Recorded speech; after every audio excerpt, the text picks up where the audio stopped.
Jamnagar airport પર મુસાફરો માટે નવી સુવિધા ઉપલબ્ધ કરાવાઈ છે। એરપોર્ટ પર સ્થાનિક કસબીઓ માટે અવસર સ્ટોલ શરૂ કરાયો છે, જેમાં લોકલ ફોર વોકલની થીમ હેઠળ અહીં કલાને પ્રોત્સાહન આપવામાં આવશે।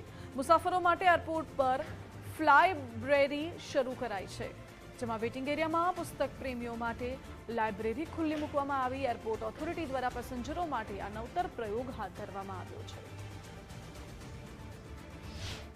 आज हमारे जामनगर हवाई अड्डे पे दो सुविधाएं पैसेंजर से रिलेटेड पैसेंजर सेंट्रिक सुविधाएं शुरू हुई है। उसमें से एक जो अवसर सुविधा है, जो लोकल एम्पावरमेंट ऑफ क्राफ्ट्समैन से बने सेल्फ हेल्प ग्रुप को हम काउंटर अलॉट किए हैं। उसमें लोकल प्रोडक्ट को हम प्रमोट करते हैं और जो लोकल क्राफ्ट्समैन हैं वो इस सुविधा से जुड़े हुए हैं। दूसरी सुविधा जो है वो लाइब्रेरी है, जो सिक्योरिटी होल्ड एरिया में हमने रखा है। उसमें बुक्स पैसेंजर्स यूज़ कर सकते हैं।